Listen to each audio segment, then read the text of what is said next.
الحق من ربك فلا تكن من الممترين.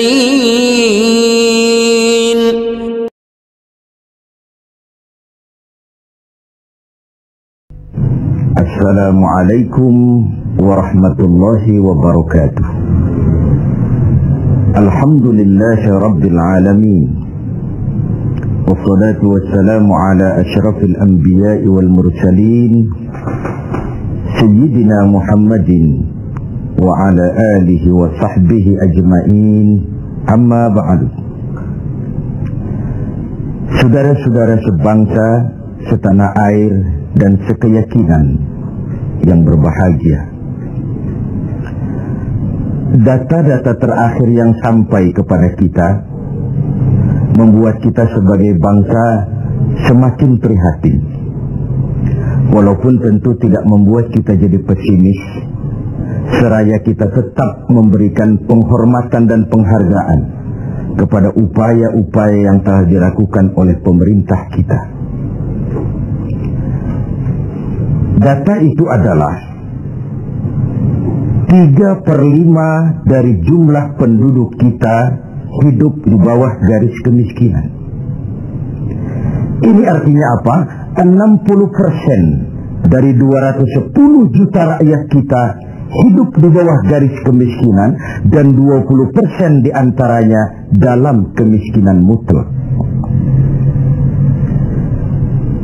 Berbagai macam komentar orang, ada yang tetap dalam alur rasional memberikan analisa kenapa dan mengapa ini terjadi. Ada yang berpendapat kurang kompaknya tim ekonomi kita. Ada yang bilang karena korupsi masih merajalela. Ada yang bilang rendahnya upaya untuk law enforcement. Ada yang lebih cenderung mencari kambing hitam, menyalahkan masa lalu. Namun realitasnya kemiskinan itu tetap berjalan, tetap berlangsung. Sementara kita harus melakukan upaya-upaya di dalam alur kebersamaan terhadap kondisi yang dihadapi oleh mayoritas bangsa kita ini. Pada jumpa ini saya ingin menyampaikan sebuah hadis yang diriwayatkan oleh Imam Al-Hakim. Rasulullah sallallahu alaihi wasallam bersabda, "Arba'un man kunna fihi nasyarallahu rahmatuh wa adkhalahu jannatuh." Ada 4 hal. Siapa saja yang mempunyai keempat hal ini, Allah akan pancarkan rahmat kepadanya. Allah akan pancarkan kasih sayang kepadanya, dan dimasukkannya orang itu ke dalam surga. Mari kita lihat semua kita termasuk salah satu saja dari 4 hal yang dibicarakan ini. Yang pertama, man awa miskinan. Orang yang memberikan perlindungan, memberikan tempat tinggal, menaungi orang-orang yang miskin. Allah melebihkan rizki sebagian kita dari yang lain, agar dalam hidup terjadi take and give. Karena bagaimanapun kita ini saling memerlukan. Tidak ada orang hebat yang bisa hidup sendirian. Betapa dan siapapun kita memerlukan yang lain. 60% rakyat kita hidup di bawah garis kemiskinan, dan bukan mereka punya mau. Padahal subhanallah, kita diberikan negara yang begini kaya, hijau, ranau, subur, makmur. Bumi kita mengandung gas, batu bara, minyak, laut kita kaya, hutan kita kaya, negara kita kaya, dan penduduk kita miskin. What wrong? Tapi pertanyaan ini bisa mengundang berbagai macam polemik. Oleh karena itu, saya ingin mengetuk hati kita semua. Allah akan memancarkan rahmatnya kepada orang-orang yang santun, berpihak kepada orang-orang miskin. Hukum sering tidak berpihak kepada kemiskinan. Kebenaran sering tidak berpihak kepada kemiskinan. Sehingga dengan demikian, tersudutlah dia di pojok-pojok kehidupan. Padahal ini masalah kita bersama. Sementara Rasul dengan tegas memperingatkan, wallahu fi aunil abdi ma dama al abdu fi auni akhi. Allah akan selalu menolong seorang hamba selama hamba itu masih mau menolong saudaranya. Jikalau kita sudah tidak punya kepedulian kepada saudara-saudara kita yang hidup di bawah garis kemiskinan, jikalau kita biarkan mereka meratap dalam keputusasaan, jangan heran Allah juga tidak akan pernah peduli dengan kita. Sementara kemalangan apa yang lebih besar dalam hidup ini kalau Allah sudah tidak mau peduli dengan kita lagi. Rumah-rumah singgah tetap diperlukan. Pemandangan sehari-hari kita lihat anak-anak kita dalam usia sekolah terpaksa harus berjemur panas terik, terguyur hujan, tidur di tepi-tepi jalan oleh karena tekanan kehidupan, oleh karena sulitnya lapangan pekerjaan, oleh karena kemiskinan-kemiskinan yang dialami. Dan itu semua menjadi tanggung jawab kita untuk berbagi dalam kondisi yang seperti ini. Saudara-saudara sebangsa, setanah air dan seiman yang tercinta, dengan semangat ini, boleh jadi baju di rumah kita sudah tidak ada artinya, tetapi ketika kita berikan kepada mereka, akan jadi besar artinya buat mereka. Sementara di rumah kita sendiri, kita sudah hampir lupa ada baju itu, tidak tersentuh sama sekali. Beratkah kita memberikan sesuatu yang di tangan kita sudah tidak begitu berarti, sementara akan jadi pengarti yang paling besar bagi orang lain? Satu sisi ada orang sakit perut karena kekenyangan, sisi lain orang merintih karena kelaparan. Tidak bisakah kita menyisihkan sebagian saja supaya kita tidak berlebihan dan tetap sehat, sementara yang lain juga tetap tidak merintih kelaparan karena kekurangan makan? Kemiskinan merupakan musuh kita yang paling utama. Dan biang keladinya adalah belum stabilnya perekonomian kita. Penyebabnya bisa bermacam-macam. Karena kurang kompaknya tim ekonomi kita, ya. Karena warisan hutang, iya juga, baik hutang pemerintah maupun hutang swasta. Karena orang-orang para pemimpin kita belum mampu melakukan terobosan-terobosan ekonomi yang menggembirakan, iya juga. Tapi rakyat kita sesungguhnya, kita lihat di lintasan pintu kereta itu kadang-kadang penjaga pintu juga, kereta masih di mana-mana, pintu sudah ditutup. Panjang sekali antrian itu. Terbes sopir-sopir keringetan, setengah jam nunggu kereta mau lewat. Ketika lewat keretanya memang 11 gerbong, panjang sekali. Si sopir truk, si sopir bus, si kenek yang kekeringatan itu, pantas saja lama kita menunggu sampai keringetan. Keretanya yang lewat panjang betul. Ada kepuasan batin. Sebaliknya bayangkan, sudah setengah jam nunggu, keringetan, kepanasan, haus, mencekik leher. Antrian mobil panjang di lintasan pintu kereta. Begitu lewat, yang lewat ini cuma lokomotif. Yumpah-yumpah kenek-kenek ke sopir sialan. Dikira apa setengah jam kita nunggu cuma begitu yang mau lewat. Ini artinya apa? Secara psikologis, rakyat kita ini mau menunggu. Rakyat kita ini mau berkorban. Rakyat kita ini mau memberikan apa yang mereka bisa untuk sesuatu yang besar, untuk sesuatu yang monumental, untuk sesuatu yang bisa merubah keadaan mereka. Jangan biarkan rakyat kita menunggu dengan kecewa karena begitu lama menunggu, yang lewat cuma lokomotif, cuma kepala kereta yang lewat. Mereka merasa penantian setengah jam sia-sia, pengorbanan peras keringat, haus mencekik leher, jadi konyol ketika yang lewat cuma sebuah lokomotif. Begitulah, kadang kita masih terkontaminasi oleh pola lama. Sebagian dari pemimpin kita masih memandang bahwa jabatan itu fasilitas dan kekuasaan. Lebih celaka lagi bahwa jabatan adalah jalan pintas untuk menuju kaya.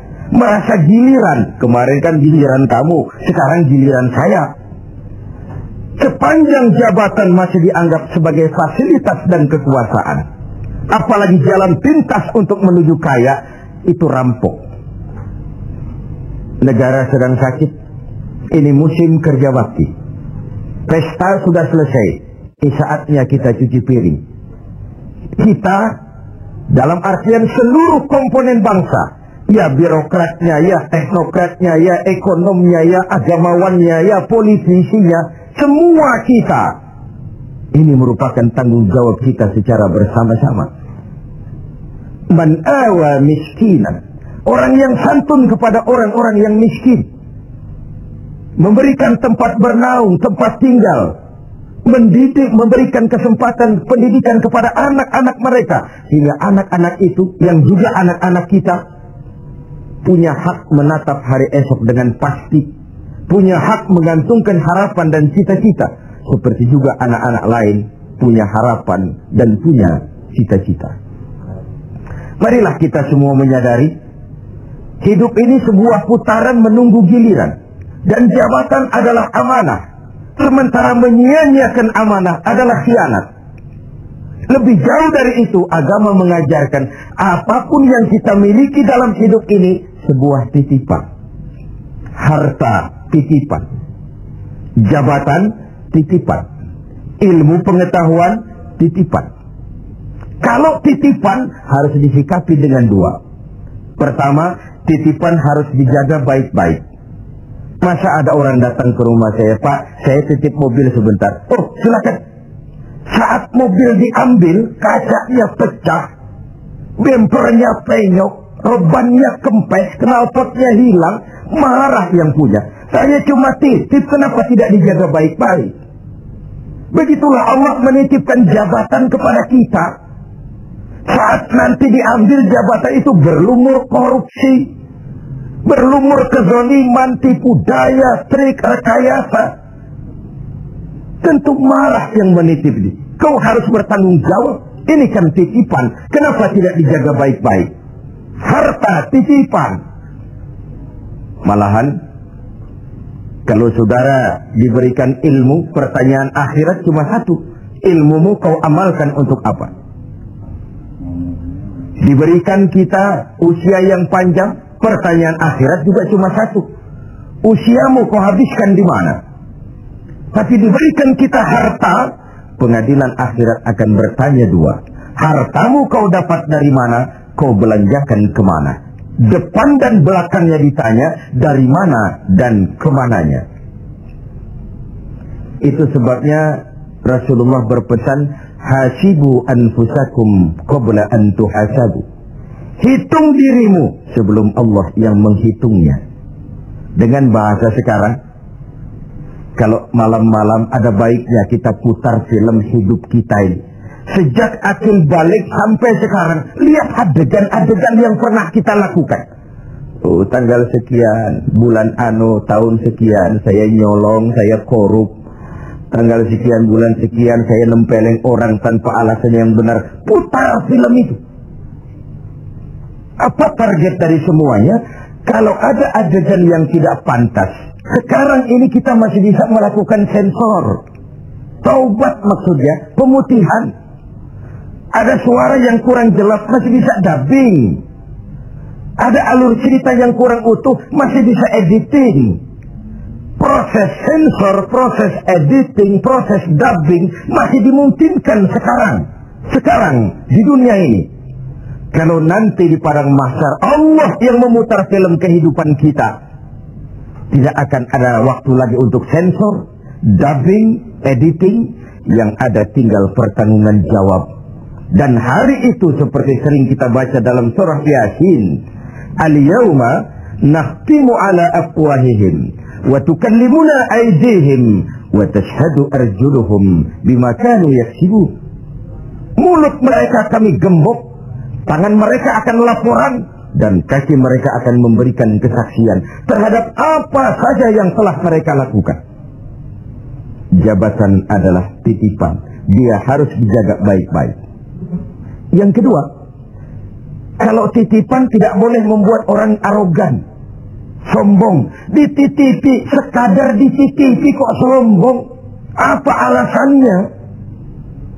Orang titip mobil ke rumah saya, yang punya mobil pergi, saya petatang-peteteng, membangga-banggakan. Ini mobil hebat, ini mobil mutakhir, ini mobil canggih. Mobil orang titip.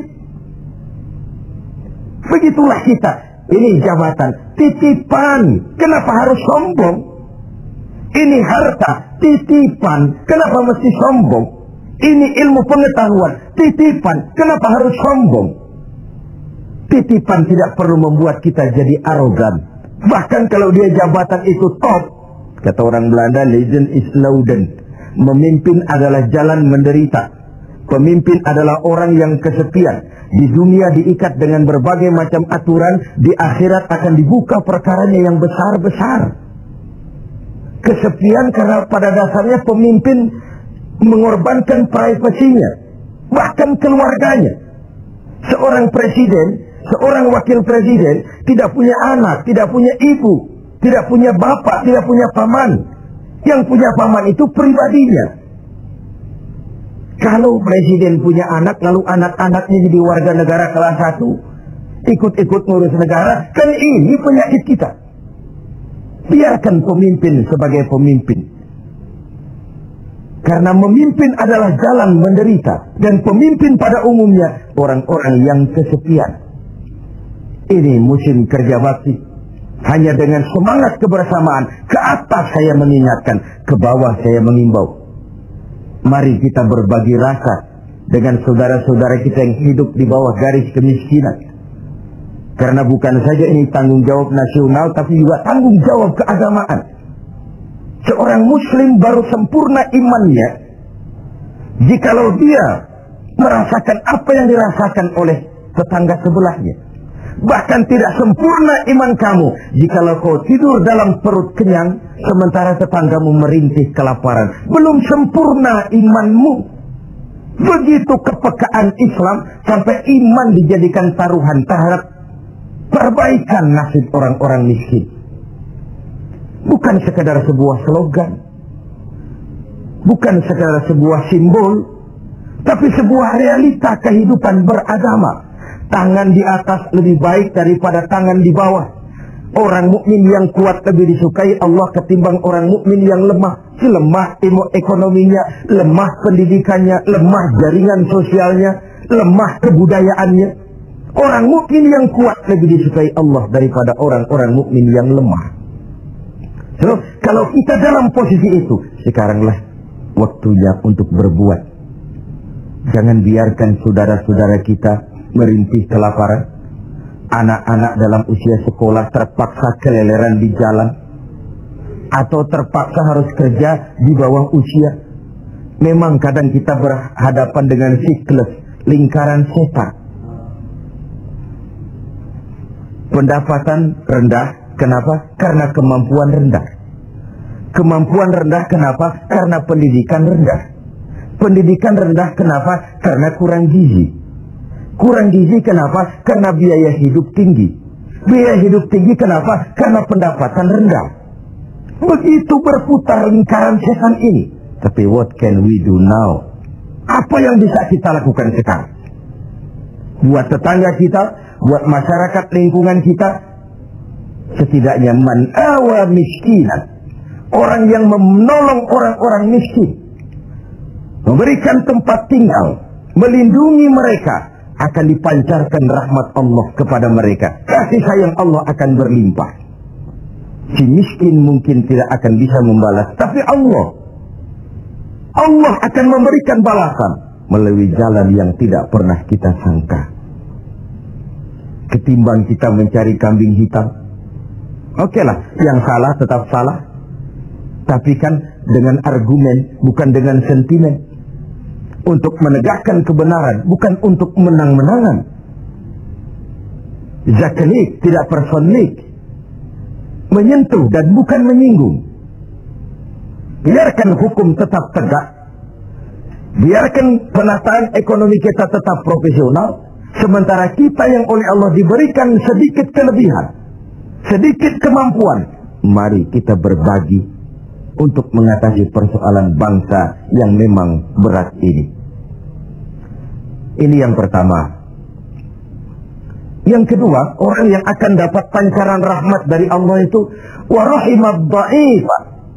Orang yang punya sifat belas kasih kepada mereka yang lemah, keberpihakan kepada orang-orang yang tidak berdaya. Tadi saya katakan, kebenaran jarang berpihak kepada si miskin dan si lemah. Hukum sering tidak berpihak kepada si miskin dan si lemah. Tengoklah sekarang, kalau orang besar punya banyak uang, dapat masalah, tim pembelanya itu antri. Tim, bukan lagi 1-2 orang, tim, paling sedikit 3 orang. Tapi ketika si miskin dan si lemah terpuruk di sudut kehidupan, hak-hak asasinya diinjak-injak, siapa yang mau peduli? Masih segar dalam ingatan kita nasib yang menimpa Marsina, Sengkon dan Karta, wartawan Udin, koran Bernas. Itu sekadar yang naik ke permukaan. Entah berapa puluh Marsinah di Republik ini, entah berapa banyak Sengkon dan Karta di negeri ini, entah berapa banyak Udin Bernas di bumi tercinta ini. Sehingga orang sering mengeluh, banyak pengadilan tapi sulit mencari keadilan. Hukum berpihak kepada yang terkenal, kuasa dan punya uang. Law enforcement tersendat-sendat. Kalau sudah orang beruang, ternama, punya masalah, antri yang bela. Rame-rame kur menyanyikan lagu maju tak gentar, membela yang bayar. Sementara si lemah, si miskin terseok-seok mencari keadilan, merintih ketika hak asasinya diinjak-injak dan tidak tersentuh sama sekali. Sebagai refleksi dari itu, jangan heran kalau lalu muncul street justice, pengadilan jalanan, maling motor tangkap, bakar. Refleksi dari ketidakpuasan rakyat melihat hukum selama ini, di mana rakyat menyaksikan dengan mata telanjang kalau orang kecil berbuat salah, hukum cepat-cepat ditegakkan. Jikalau yang besar salah, orang diam pura-pura tidak mengerti. Di situ tumbuhnya luka rasa keadilan. Karena hukum begitu berpihak. Di kalangan elit di atas sering terjadi bargaining untuk kepentingan pribadi mereka. Dengan label atas nama rakyat, mewakili rakyat, demi rakyat, untuk rakyat. Rakyat sendiri nggak pernah tahu kalau di atas namakan. Nyaris rakyat kita lebih sering jadi address, orang numpang alamat. Karena terjadi bargaining position untuk saling menutupi aib dan koreng masing-masing. Masing-masing memegang kartu truf. Kamu bongkar, saya bongkar. Kamu ngomong, saya ngomong. Maka upaya menegakkan hukum jadi semakin terseok-seok adanya. Saudara-saudara sebangsa, setanah air, dan seiman yang tercinta, keberpihakan kepada orang yang lemah dan tidak berdaya bukan karena kita kepengen jadi hero, tidak. Ini bagian dari ibadah. Bagian dari ibadah. Of course, lebih nikmat berpihak kepada kekuasaan memang. Numpang mujur, ikut nimbrung. Kekuasaan itu gula. Tentu saja banyak semut di sekitarnya. Harta juga manis. Banyak gula di sekelilingnya. Sampai-sampai ada pepatah Arab mengatakan, Innad darahima fil amakini kulliha taksur rijala mahabatan wa jalala. Uang dan kekuasaan itu di mana-mana bikin gagah orang yang memilikinya, bikin hebat orang yang menguasainya. Orang yang punya uang dengan yang tidak punya uang, janganlah gaya hidupnya, gaya jalannya saja lain.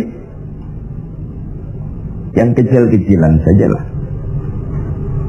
Teman-teman kita yang kerja di bangunan itu, buruh bangunan itu, Kemis sama Sabtu sore lain jalannya. Sabtu sore itu jalannya gagah. Kenapa? Habis gajian. Tapi kalau Selasa, Kemis, lesu, lelah, letih, hanya jalannya saja lain. Dan agak nyinyir memang, tapi realitas. Wahia silahun liman arada qitalan, wahia lisanun liman arada fasahatan. Uang dan kekuasaan adalah senjata yang paling ampuh bagi orang yang mau bertempur. Nuklir bahkan sekalipun bisa nggak bunyi kalau disumpal dengan uang. Apalagi meriam, tank, pistol, semua tidak bunyi kalau disumpal dengan uang.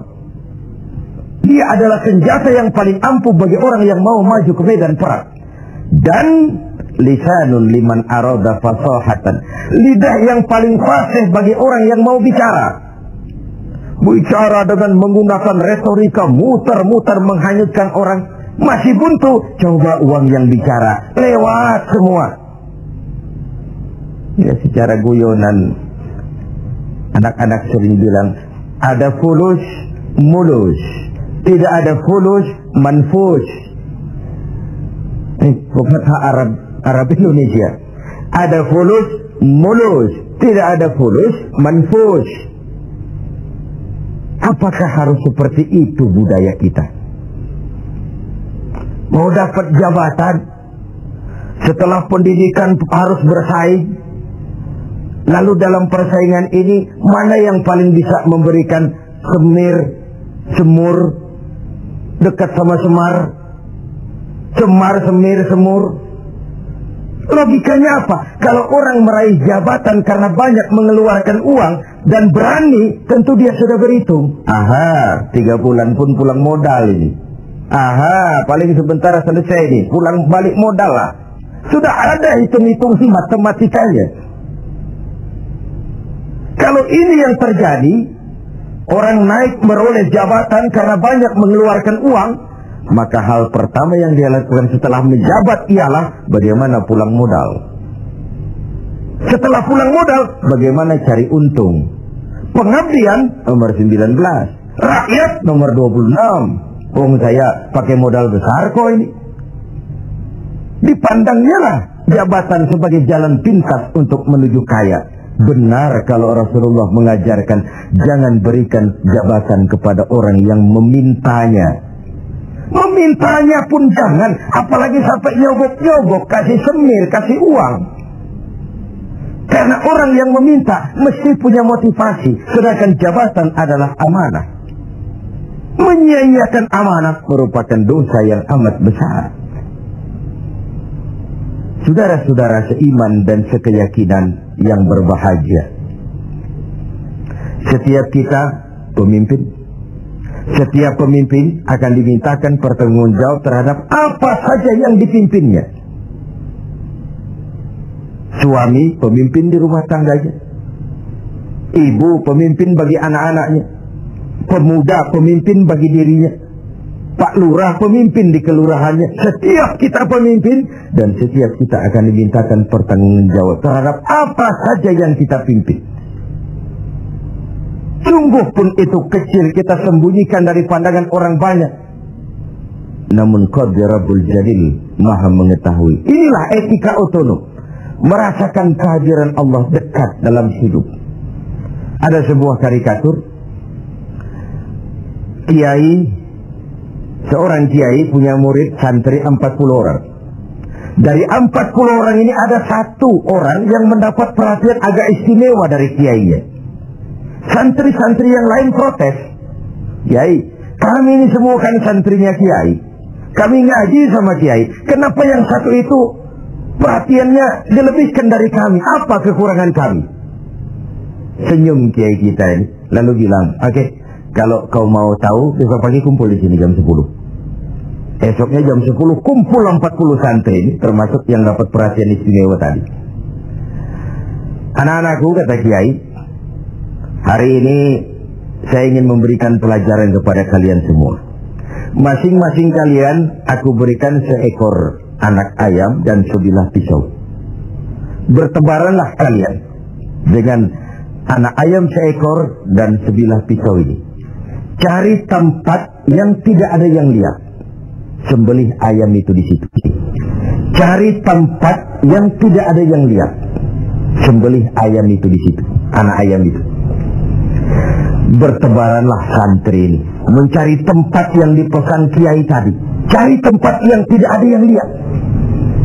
Ada yang masuk ke dalam gua, gelap, tengok kiri kanan tidak ada orang, potong anak ayamnya. Ada yang cari semak belukar, roleh kiri kanan tidak ada orang, potong.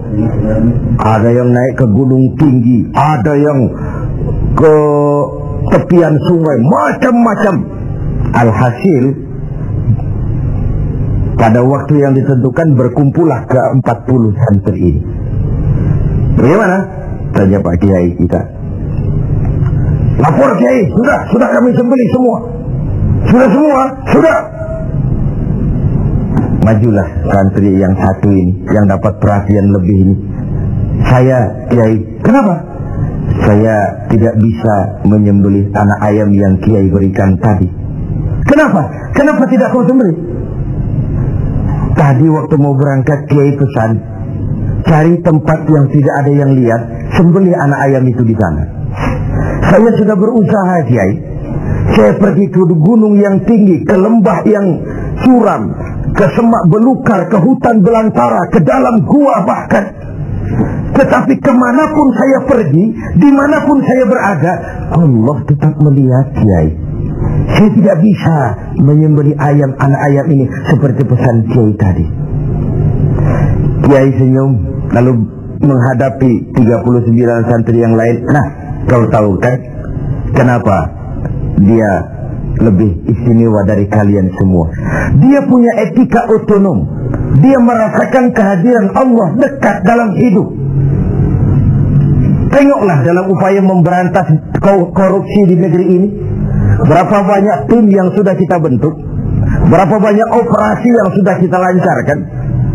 Entah yang namanya operasi kilat, operasi Raja Wali, operasi Halilintar, operasi Gledek. Tim ini, tim itu, tim ini, tim itu. Ketika terbentur gunung, timnya bubar, operasinya selesai. Sementara korupsi tetap berjalan. Mari kita kembali kepada nurani. Dalam kondisi negara kita terpuruk, ekonomi kita begini rupa, 60% rakyat kita hidup di bawah garis kemiskinan. Masih bisakah kita menyalahgunakan jabatan untuk kekayaan pribadi? Masih maukah kita memperkaya kelompok sendiri dengan menyia-nyiakan rakyat banyak?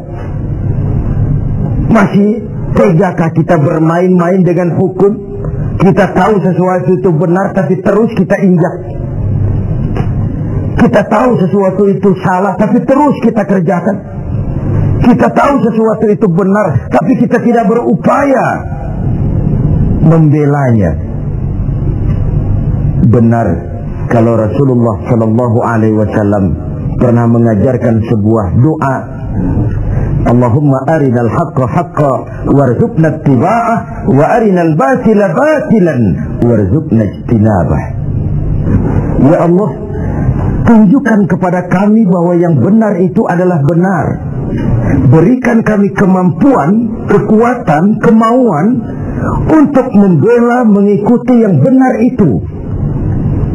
Tunjukkan juga kepada kami bahwa yang salah itu salah. Berikan kami kekuatan, keberanian, kemampuan, kemauan untuk menjauhi yang salah itu. Ini artinya apa?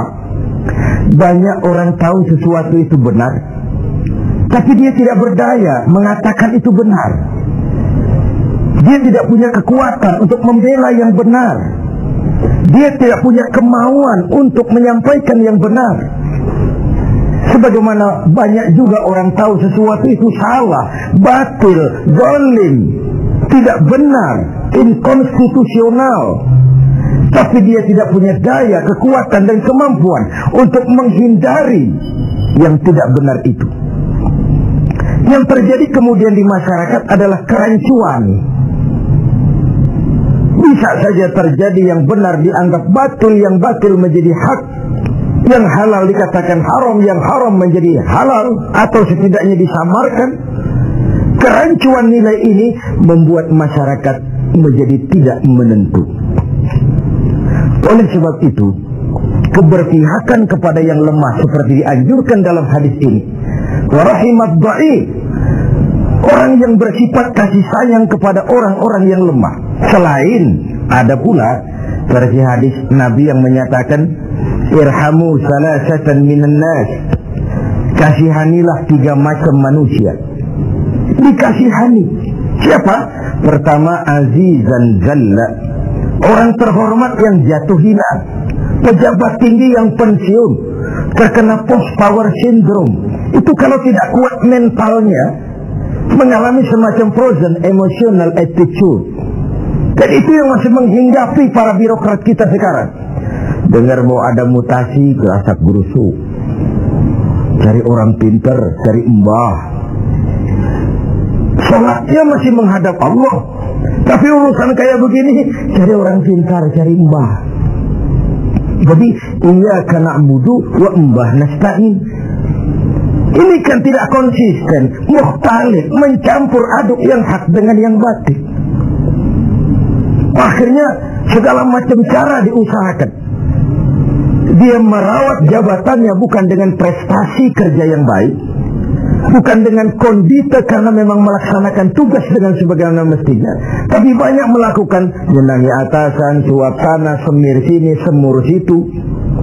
Azizan zalla, orang terhormat yang jatuh hina, terkena post power syndrome, tidak sadar hidup ini kok cuma nunggu giliran kan. Ada saat datang, ada waktu pergi, ada hari lahir, ada saat kembali, ada waktu dilantik, ada saat menyerahkan jabatan.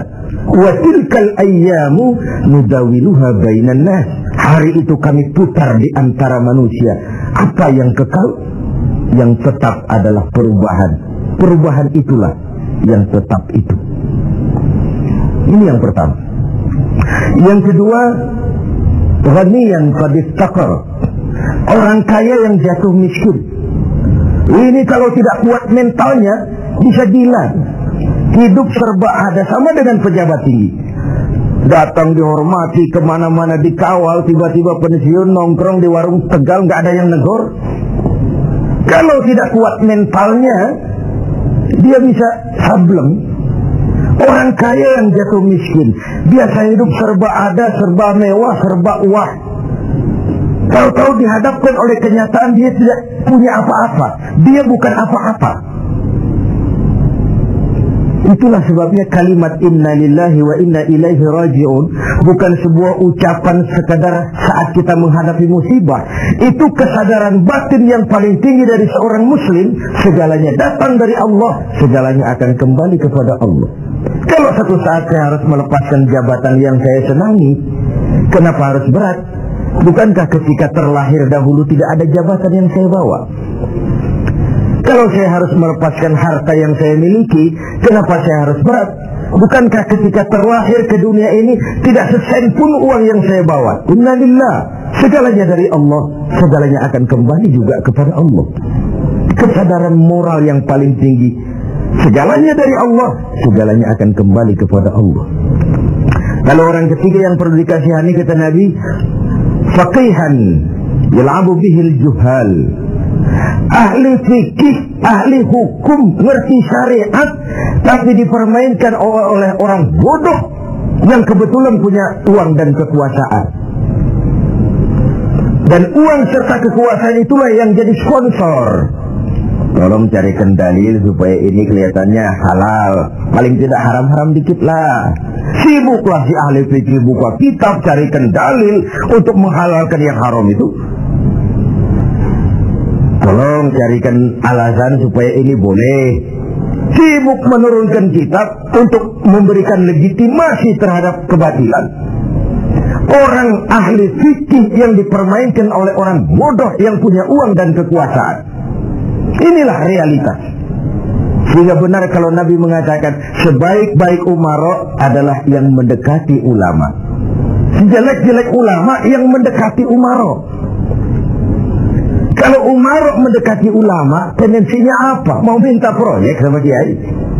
Tentu tidak, paling minta didoakan, minta yang baik-baik. Tapi kalau umara membebek, mendekat, menjilat kepada ulama, menjilat, mendekat, membebek kepada umara, tentu ada something, ada sesuatu. Saudara-saudara yang terhormat, saya kembali kepada masalah 4 hal yang mendatangkan rahmat Allah tadi, yaitu yang kedua, rahimad dhaif, orang yang bersifat belas kasih kepada orang-orang yang lemah, keberpihakan kepada rakyat. Ini yang diperlukan sekarang. Ini akan menumbuhkan trust, kepercayaan. Kita bicara soal kesulitan ekonomi, ini kan masalah yang sudah mendunia, bukan cuma Indonesia, tapi tetangga-tetangga kita sudah hampir sembuh semua. Malaysia sudah sembuh, Thailand sudah sembuh, Filipina sembuh, bahkan Korea lebih menakjubkan. Bukan saja sembuh, tapi dia sudah tidak punya sangkut paut lagi dengan negara donornya IMF. Sudah diselesaikan hutangnya. Apa yang dilakukan Korea? Membangun semangat kebersamaan. Rakyatnya mengumpulkan emas sekian ton. Pemerintah mengeluarkan obligasi. Kok mau rakyat mengumpulkan emas? Nah, itu tadi. Masih ingat? Sopir truk, sopir bus, kenek-kenek nunggu setengah jam di lintasan pintu kereta. Kalau lokomotifnya yang panjang lewat, ada kepuasan batin. Pas rakyat percaya kepada pemimpinnya. Ini yang perlu ditumbuh kembangkan. Tidak terkumpullah emas sekian ton. Lalu Korea menghidupkan yang namanya home industry.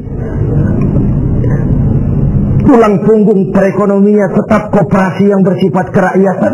Dan dia berhasil bangkit dari kesulitan ekonomi. Rasa kepercayaan itu penting. Karena rakyat merasa pemimpinnya adalah bagian dari mereka. Ini yang Rasulullah saja dituntun oleh Al-Quran. Qul innama ana basyarum mislukum. Katakan kepada mereka Muhammad, aku manusia seperti kau, seperti kalian semua. Apa artinya ini? Jangan menempatkan dirimu di atas yang lain. Jangan pemimpin mendatangi rakyat sebagai sosok penguasa, sebagai sosok malaikat, sebagai sosok sinterklas. Datanglah kepada rakyat sebagai bagian daripada rakyat itu sendiri. Saya tertarik dengan ungkapan Presiden Republik Rakyat Cina pada saat dilantik. Apa katanya? Berikan kepada saya 100 peti mati. Yang 99 akan saya gunakan untuk koruptor di negeri ini. Yang 1 akan saya pakai sendiri kalau kamu lihat saya tidak benar. Sebuah ungkapan yang menampilkan kesungguhan dan keteladanan. Siapkan 100 peti mati. Yang 99 untuk para koruptor di negeri ini. Yang 1 akan saya pakai sendiri kalau kamu lihat saya tidak benar. Sebuah negeri Cina yang nyaris ateis, komunis, mempunyai landasan moral yang begitu tinggi untuk memberantas korupsi, menciptakan pemerintah yang bersih dan berwibawa. Mengapa kita yang berpancasila, yang sila pertamanya ketuhanan yang Maha Esa, yang kita negara walaupun bukan negara agama tetapi negaranya orang beragama, mengapa kita lalu setengah hati terjebak pada bargaining cuma untuk melembagakan pribadi, kepentingan golongan paling tinggi, tapi tidak menyentuh kepentingan rakyat banyak? Satu hal yang patut kita renungkan. Saudara, kita teruskan kepada hal ketiga yang mendatangkan rahmat dari Allah itu apa? Wa rafiqa bil mamluk. Orang yang bersikap lemah lembut terhadap mamluk, hamba sahaya, mustad'afin, orang-orang yang tidak berdaya. Pembantu-pembantu di rumah kita sering kita anggap sebagai pembantu. Kita ora pati ngowong ke wong, tidak memandang orang itu sebagai orang, bukan sebagai anggota keluarga, tapi pure pembantu. Padahal dicucinya pakaian kita, dimasaknya makanan kita, dijaganya keamanan di rumah kita, di lapnya lantai rumah kita, tidak dia mengeluh walau gaji kecil, hidup lebih banyak kurangnya daripada cukupnya. Yang dimaui dari hadis ini adalah keberpihakan kepada mustad'afin, golongan yang lemah, golongan yang tidak berdaya. Kita bisa bayangkan, hanya 2% saja dari jumlah penduduk Indonesia yang hidup dalam gaya yang begitu luar biasa, menikmati segala macam fasilitas. 98%-nya bergantung kepada yang 2% ini. Mereka yang owner, mereka yang menguasai uang, mereka yang terjebak dalam kredit yang triliunan. Bayangkan saja, ketika aset kita diberitakan 600 miliar di PPPN, tapi kemudian real cost yang sesungguhnya cuma 160 miliar, terjadi 340 miliar yang di-markup sedemikian rupa. Begitu mudah orang mendapat fasilitas dengan semangat nasionalisme yang hampir tidak ada sama sekali.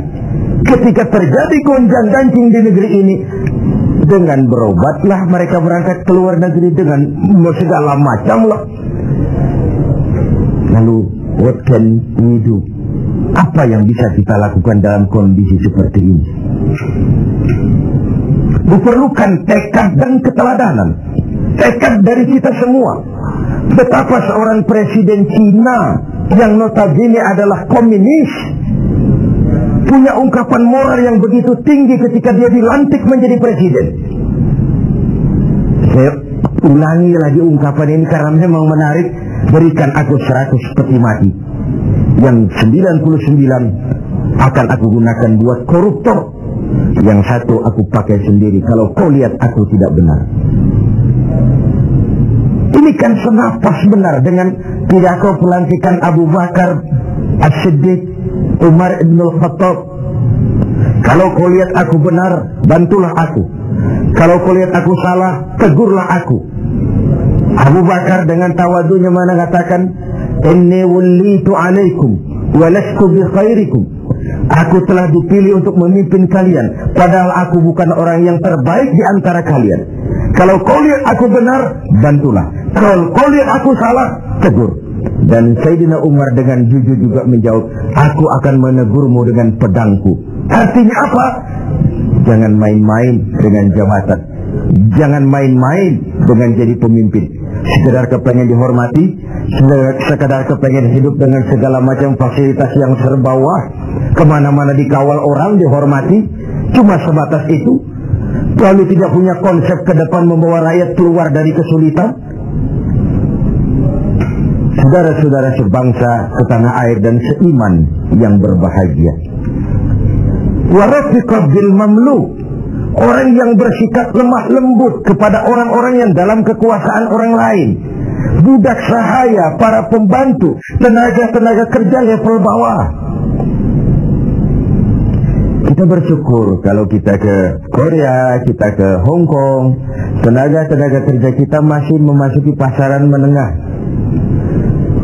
Tapi di beberapa negara lain yang kita kirim tenaga kerja lapangan ke bawah, itu kan potret dari SDM kita yang saya katakan berbentuk lingkaran setan, siklus. Bagaimana kita berharap mendapat pendapatan yang tinggi kalau prestasi kerja kita rendah? Bagaimana prestasi kerja mau tinggi kalau dasar pendidikannya rendah? Bagaimana pendidikan mau tinggi kalau gizi, menu, yang dimakan juga kalorinya rendah. Bagaimana mau mendapat menu kalori dan gizi yang tinggi kalau daya beli lemah? Bagaimana daya beli mau kuat kalau pendapatan juga rendah? Berputar di sekitar itu.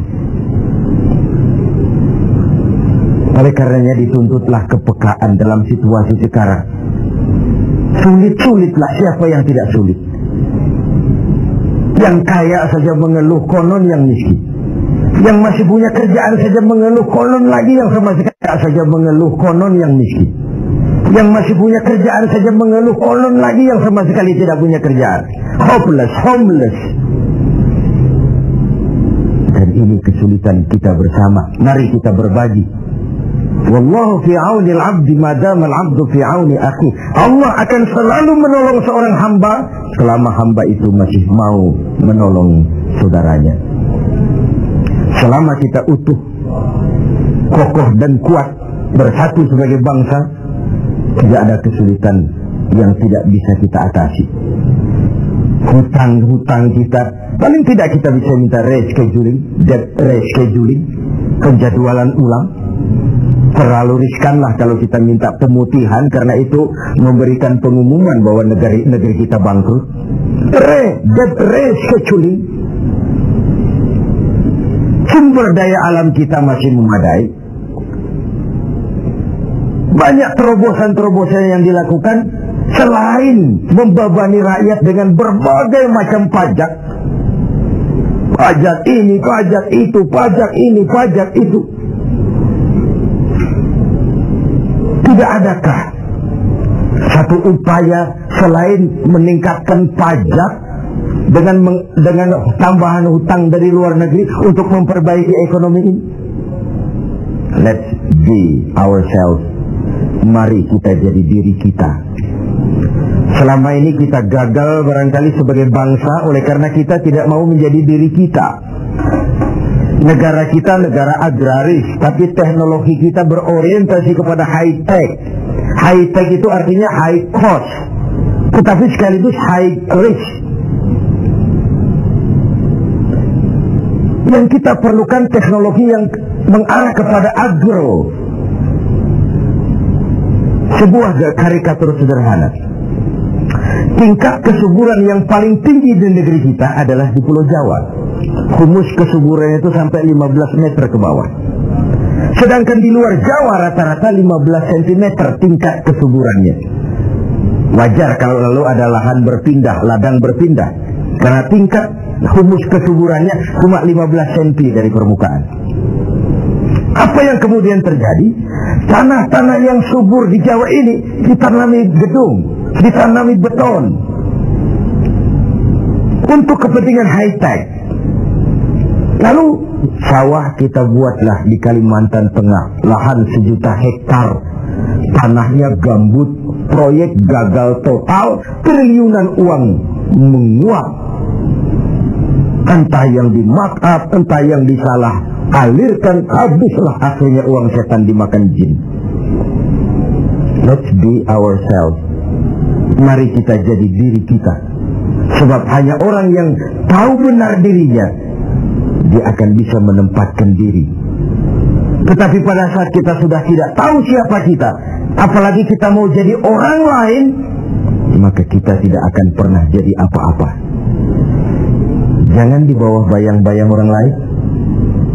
Karena bagaimanapun negara donor mau memberikan bantuan karena kepentingan. Apalagi jangan mau jadi orang lain. Jadilah diri kita, itu yang sejatinya. Semangat gotong royong, kebersamaan, kepedulian sebagai budaya yang dimiliki orang-orang tua kita nyaris tercabut dari kehidupan kita. Terjebak euforia tiba-tiba saja atas nama kebebasan, atas nama demokrasi. Kita seakan tercabut dari akar budaya kita. Kita yang santun jadi beringas, kita yang rukun jadi saling mencurigai, kita yang toleran tiba-tiba bermusuhan. What wrong? Apa sih sebenarnya? Siapa melawan siapa? Siapa nyurigai siapa? Siapa membunuh siapa? Kita anak-anak bangsa satu tubuh yang lahir dari rahim Ibu Pertiwi. Pada layaknya menghadapi kesulitan-kesulitan seperti ini, kita bahu-membahu. Saya ingat almarhum Panglima Besar Sudirman punya ungkapan, tidak ada kemenangan kalau tidak ada kekuatan. Tidak ada kekuatan kalau tidak ada persatuan dan kesatuan. Tidak mungkin terwujud persatuan dan kesatuan tanpa semangat silaturahmi. Mau menang kita keluar dari kesulitan besar ini, harus kuat.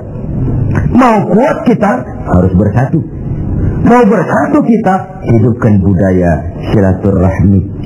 Islah kata orang sekarang, rekonsiliasi bahasa kerennya. Tidak hanya pada saat memang ada benih-benih disintegrasi, tapi dalam kondisi yang normal.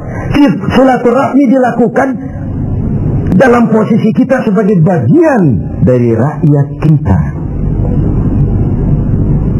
Rakyat memilih pemimpinnya bukan cuma untuk membuka, meresmikan, berkunjung, meresmikan, membuka, meresmikan, berkunjung.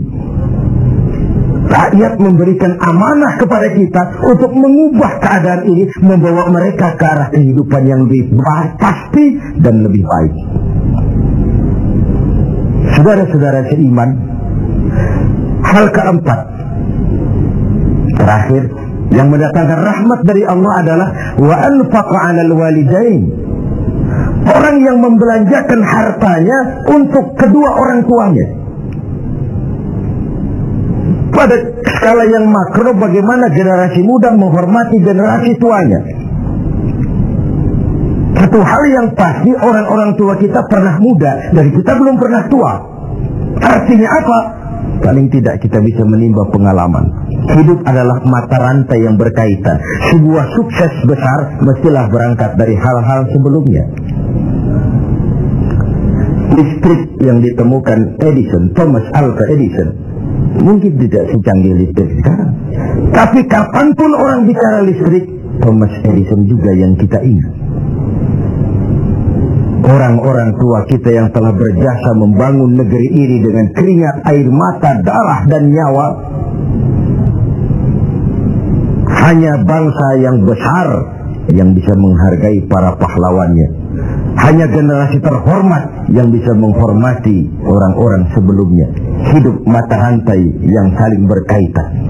Betapapun hebatnya kita sekarang, kita tetap merupakan produk dari masa lalu. Itu pada skala makro. Pada skala mikronya, menghormati ibu bapak. Tidak ada bahagia bisa ditegakkan tanpa restu keduanya. Dalam hidup kita sering berziarah ke makam-makam yang kita anggap keramat. Tapi sadarkah kita, keramat hidup itu ada di rumah kita, ibu dan bapak kita. Doanya mustajab, sumpahnya pun manjur. Sehingga Nabi ingatkan, ridallah fi ridal walidain, wa suhtullah fi suhtul walidain. Ridho Allah dalam keridhaan ibu bapak, murka Allah juga dalam murka ibu dan bapak.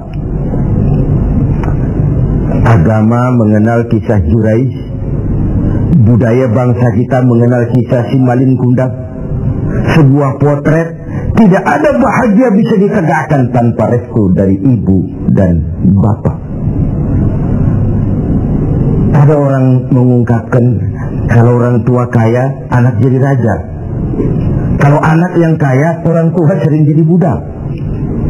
Sukses anaknya di ibu kota, ayolah Pak ikut saja ke Jakarta, Ma ikut saja ke Jakarta. Sudahlah tinggal saja di rumah, diam saja, gak usah kerja apa-apa. Biasa di desa dengan segala aktivitas, begitu ke Jakarta diam, kan tak enak juga orang tua. Akhirnya mulai nyapu-nyapu halaman. Akhirnya tak enak lagi, mulai bantu-bantu ngepel. Dan begitu seterusnya. Berapa banyak pun uang kita belanjakan untuk membahagiakan ibu dan bapak, tidak akan pernah sanggup menebus air susu ibu yang kita minum. Ayah yang pergi pagi pulang petang, peras keringat, banting tulang, kehujanan dan kepanasan untuk membesarkan dan mendidik kita supaya jadi orang. Sering setelah jadi orang, lupa kacang akan kulitnya. Saudara-saudara sebangsa dan setanah air yang berbahagia, Mudah-mudahan 4 hal yang saya sampaikan pada hadis yang diriwayatkan oleh Al-Hakim ini menjadi sumbangan moral untuk lebih meningkatkan kepedulian dan ikut andil dalam memberikan solusi bagi bangsa dan negara tercinta ini. Jumpa lagi di lain kesempatan. Usikum wa nafsi bitaqwallah. Wassalamualaikum warahmatullahi wabarakatuh.